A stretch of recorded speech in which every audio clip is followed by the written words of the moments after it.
Toujours amoureux de la parole, nous revoilà pour la suite de notre série Shemot, ou la série sur les Yod, et nous allons entamer le chapitre 5.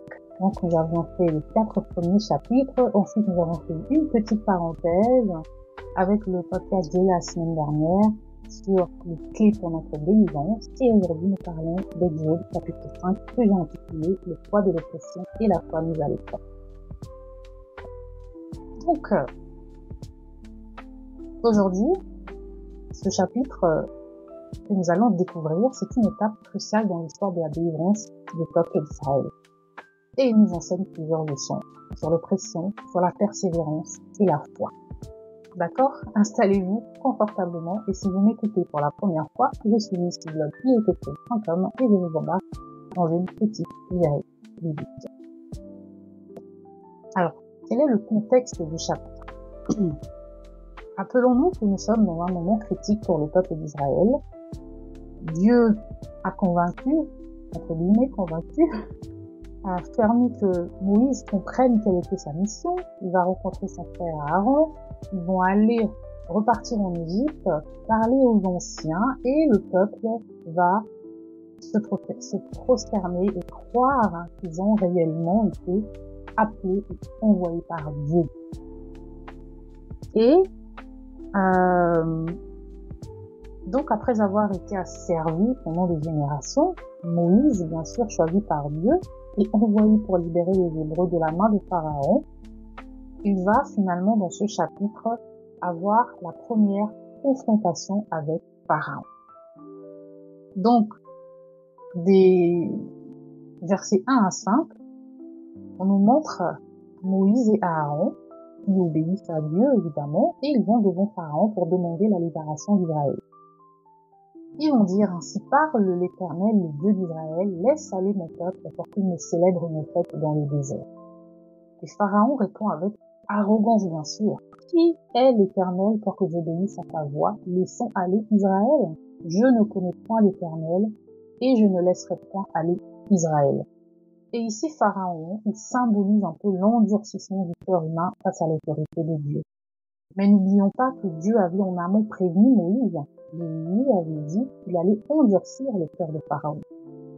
Et ce refus de reconnaître l'autorité de Dieu, c'est une leçon sur l'orgueil et l'opposition à la souveraineté divine. Et dans notre propre vie, nous pouvons aussi rencontrer des pharaons, des personnes ou des systèmes qui rejettent la parole de Dieu, souvent par ignorance ou par arrogance. Ça nous montre que l'obéissance à Dieu est souvent accompagnée de défis, surtout face aux puissances terrestres. On est chrétiens, nous sommes chrétiens aujourd'hui, mais nous devons parfois nous battre contre la société pour pouvoir suivre le chemin que Dieu veut que nous suivions. Nous devons parfois nous battre avec nos propres proches. Je ne demande pas d'aller à la guerre, c'est nous battre entre guillemets, n'est-ce pas? Mais on doit faire face, voilà, c'est peut-être le mot, faire face à différentes choses autour de nous, dans nos relations, dans nos sociétés, qui font que ce n'est pas toujours chose aisée pour nous d'accomplir la volonté de Dieu. Mais nous devons persévérer. D'accord? Des versets 6 à 14, l'oppression est renforcée, en fait. Après avoir rejeté la demande de Moïse, Pharaon non seulement il refuse de libérer le peuple, mais il augmente leur charge de travail. Et il les traite de comment vous appelez ça? Il les traite de feignants. Est-ce que ça ne vous fait pas penser à quelque chose? Dans beaucoup de pays, on traite souvent les personnes qui font les travaux les plus difficiles de feignants, alors que ce sont eux qui font les travaux les plus difficiles. Bref, c'était juste une parenthèse. Et donc, Pharaon va ordonner à ses contremaîtres de ne plus fournir de paille aux Hébreux pour fabriquer des briques. Et il va exiger qu'ils produisent la même quantité qu'auparavant. Donc, c'est une oppression qui va être de plus en plus difficile, et Pharaon va utiliser la souffrance physique pour atteindre le mental, en fait, des Égyptiens pour les affaiblir, des Israélites pour les affaiblir et leur faire douter de la mission de Moïse. C'est une tactique de l'ennemi, rendre les conditions de vie tellement difficile que le peuple finit par abandonner l'espoir et perdre foi dans la délivrance. Et le peuple va se lamenter. À partir des versets 15 à 21, les chefs des Israélites se plaignent auprès de Pharaon et cela ne fait que aggraver leur situation. Et ils vont se retourner alors vers Moïse et vont lui dire, mais que l'Éternel vous garde et qu'il juge, vous regarde et qu'il juge. Vous nous avez rendu odieux à Pharaon et à ses serviteurs en mettant une épée dans leurs mains pour nous tuer. Et ça, c'est un moment important, parce que ça met en lumière des plus grands défis de la foi. Continuer à croire dans les promesses de Dieu lorsque la situation semble s'empirer. Les Israélites avaient espéré un soulagement rapide, mais au lieu de ça, ils rencontrent des souffrances accrues. Et, bien sûr, à ce moment-là, c'est tentant de pointer du doigt ceux qui sont censés nous guider, mais cette épreuve permet de tester et de purifier la foi. Et Moïse, encore une fois, Dieu l'avait prévenu.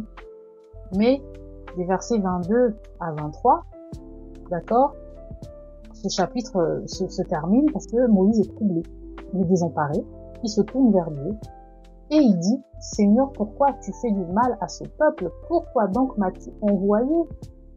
Il a oublié que Dieu l'a envoyé pour délivrer le peuple. Dieu lui a donné certaines étapes, mais le processus là, tous les détails autour de la mission, il ne les avait pas vu venir. Il s'était peut-être dit qu'il pouvait être facile puisque c'est Dieu qui est dans l'affaire. Ah oui, mais Dieu l'avait prévenu, je vais endurcir le cœur de Pharaon. Donc s'il endurcit le cœur de Pharaon, forcément, un cœur dur ne va pas réagir avec des mesures tendres, n'est-ce pas? Mais Moïse va douter. Il ne comprend pas pourquoi en obéissant à l'appel de Dieu, la situation s'empire. Et ça reflète une question que nous nous posons tous à un moment ou un autre. Seigneur, pourquoi? Pourquoi A? Pourquoi B? Pourquoi C? Tu m'as demandé d'aller dans cette direction. Tu m'as demandé d'accepter ce travail. Tu m'as demandé d'aller m'installer à tel endroit. Mais pourquoi c'est si difficile? Et Moïse a crié vers Dieu. Et en soi, c'est une manifestation de sa foi. Parce qu'il ne s'est pas détourné de Dieu. Il repart vers Dieu pour obtenir des réponses. Et ça, c'est une leçon cruciale. Même quand nous ne comprenons pas les voies de Dieu, la foi nous pousse à chercher sa présence plutôt qu'à nous détourner de lui. Parce qu'il aurait pu jeter son bâton et se dire, oh non, moi, vraiment, Seigneur, cette histoire-là, je la sens pas. Je laisse tout tomber. Je repars, je rentre à ma vie de berger. Donc, qu'est-ce qu'on peut retenir aujourd'hui? Retenir que l'opposition face à l'appel de Dieu, c'est quelque chose de commun dans la vie des chrétiens. Pharaon représente un peu toutes ces forces terrestres qui s'opposent à la volonté de Dieu. Et à chaque fois que Dieu nous appelle à faire quelque chose, ça entraîne souvent des défis. Mais nous ne devons pas oublier que Dieu a un plan bien plus grand en préparation. Une autre chose, c'est que la souffrance n'annule pas la promesse. Les épreuves vont augmenter, souvent, lorsque la délivrance approche.